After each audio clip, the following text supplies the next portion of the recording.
আসসালামু আলাইকুম। কেমন আছেন? ভালো আছেন? বাসা কোথায় আপনার বাসা? এখন খাসে জিয়া ধুম খাইছে। শোনেন, এই দেখেন আপনি দীর্ঘদিন ধরে বাড়ির বাইরে থাকতে থাকতে আপনার পোশাক আশাকগুলি নোংরা হয়ে গেছে, বুঝছেন? চুলগুলি এলোমেলো ময়লা হয়ে গেছে। চলেন আপনাকে একটা পরিষ্কার পরিচ্ছন্ন করে ভালো পোশাক দিয়ে দেই। আসেন, এদিক দিয়ে আমরা যাই। এদিক দিয়ে গেলে ওখানে কল আছে, কলের পাড়ে গিয়ে সুন্দর করে হাত মুখ ধুয়ে আমরা আপনাকে একটা ভালো পোশাক দিয়ে দিব। আসেন। এই ভাইটির অবস্থাটা দেখুন, ওনার মানসিক অবস্থা খুবই খারাপ। উনি হয়তো দীর্ঘদিন ধরে বাড়ির বাইরে রয়েছে। তো আমরা ওনাকে একটু সহযোগিতা করব, তার পোশাক আশাকগুলি পরিবর্তন করে দিয়ে তার পরিবারটা খোঁজার জন্য আমরা একটা উদ্যোগ নিব। তো এই ভাইটি অনেক শান্তশিষ্ট। ওকে আমরা আহ, ডেকে নিয়ে আসা মাত্র আমাদের সাথে সে চলে এসেছে।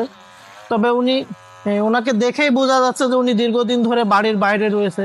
উনি কিন্তু অনেকটাই শান্ত, এবং ওনার এই যে মাথার চুলের অবস্থাগুলি দেখেন, যে উনি বাইরে রাস্তায় ঘুমাইতে ঘুমাইতে চুলগুলি কিন্তু অনেক ময়লা হয়ে গেছে, এবং মাথার মধ্যে এই অ্যালার্জি এবং খুশকি এগুলি কিন্তু শুরু হয়ে গেছে।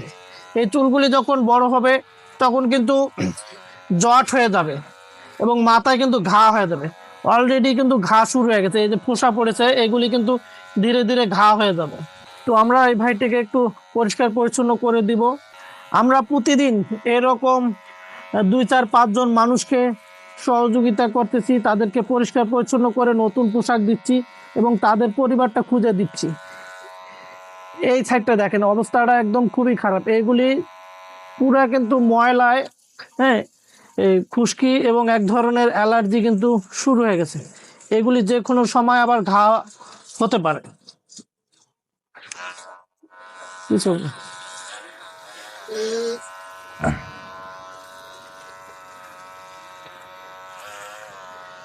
আসলে এই মানুষগুলিও আপনার আমাদের মতো কারো না কারো পরিবারের সন্তান। এদেরও বাবা মা আছে, আত্মীয় স্বজন রয়েছে। শুধুমাত্র নিজের মানসিক ভারসাম্য হারিয়ে ফেলার কারণে এরা রাস্তায় রাস্তায় ঘুরে বেড়ায়। এদের জন্য এদের পরিবারের সদস্যরা অপেক্ষা করে দিনের পর দিন, রাতের পর রাত, কিন্তু এরা পথ ভুলে চলে আসে, কখনো বাড়ি ফিরতে পারে না। তো দীর্ঘদিন ধরে এদেরকে রাস্তায় থাকতে হয়। এদের দায়িত্ব আসলে সমাজ কিংবা রাষ্ট্রের কেউই নিতে চায় না। তো আমরা যদি এই মানুষগুলির প্রতি একটু সহানুভূতি দেখাই, তাহলে এই মানুষগুলি একটু হলেও ভালো থাকতে পারে। আপনিও যদি আমার মতো এই লোকগুলির পাশে থাকতে চান, অবশ্যই আহ, একটু সহযোগিতার হাত বাড়িয়ে দিবেন। তাহলে আমরা আরো বেশি বেশি মানুষকে এ ধরনের সহযোগিতা করতে পারবো। এখন সুন্দর লাগতেছে না? মাথায় কিন্তু প্রচুর ময়লা, এই মাথাটা দেখার, মাথায় কিন্তু প্রচুর ময়লা, একদম কালো হয়ে গেছে। এগুলি গোসল করলে কিন্তু অনেক সুন্দর লাগবে আরো। তো আমরা ওকে চুল কেটে দেওয়ার পরেও কিন্তু নিজে নিজেই গোসল করতেছে। কারণ একটা মানুষ যখন পরিষ্কার পরিচ্ছন্ন থাকে, তার কিন্তু নিজের ভারসাম্যটা ধীরে ধীরে কিন্তু ফিরে আসে। একটা মানুষ দীর্ঘদিন অপরিষ্কার অপরিচ্ছন্ন থাকলে তার ভারসাম্য কিন্তু আরো বেশি হারিয়ে যায়। একটা সুস্থ মানুষ যদি দীর্ঘদিন গোসল না করে, সেও কিন্তু অসুস্থ হয়ে যায়। এই মানুষগুলি দিনের পর দিন রাস্তায় থাকে, গোসল না করার কারণে কিন্তু আরো মানসিকভাবে তাদের অবস্থাগুলি আরো বেশি খারাপ হয়ে যায়। মাথায় পানি দেন না এখন, হ্যাঁ? মাথা খাইয়ে রাজু। হ্যাঁ, এই যে শ্যাম্পু দিছি, মুখটা রাখো, মাথা ডলো, শ্যাম্পু দিছি।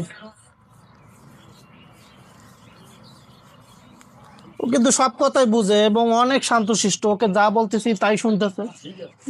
তো লোক ভালো, কিন্তু দেখার কেউ নেই।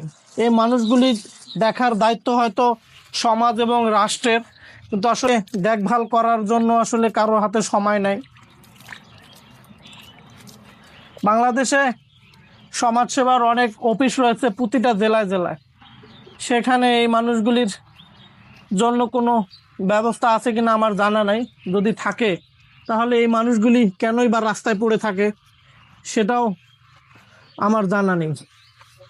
ওর হাত পায়ের অবস্থা একদম কালো হয়ে গেছে। ওর চেহারাটা কিন্তু অনেক সুন্দর, কিন্তু গোসল না করার কারণে ওর অবস্থাটা কিন্তু খুবই খারাপ হয়ে গেছিল। তো এখন ও নিজে নিজেই গোসল করতেছে। এই ভাই, গেঞ্জিটা খোলো, গেঞ্জিটা খোলো। একদম নিজে নিজে ডইলে সাদা করে ফেলবা নিজেকে, শরীরের মধ্যে যেন এক বিন্দু ময়লা না থাকে। এই পার্বতীপুর থাকতে হলে পরিষ্কার পরিচ্ছন্ন থাকতে হবে, এখানে অপরিষ্কার অপরিচ্ছন্ন লোক থাকা যাবে না। এই বুকটা ডলা দাও, তার শরীরে প্রচুর ময়লা। ডলা দাও, ডলা দাও, পাগুলি ডলো এবং দাঁড়ায় প্যান্টের ভিতরে ডলা দাও, প্যান্টের ভিতরে ডলো। তোমাকে আমি প্যান্ট দিব, ওই ওই জালটা দিয়ে পা পা ডলো, এটা দিয়ে ডলো, এই নিচের এটা দিয়ে ডলো, প্যান্টের ভিতরে ডলো।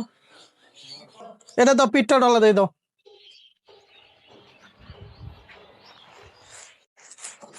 এই পিঠের মধ্যে অনেক ময়লা, এটি ডলতে হবে।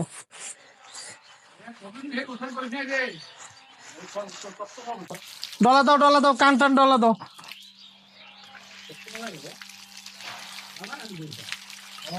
কান ডলো, কান, কানের ভিতরে।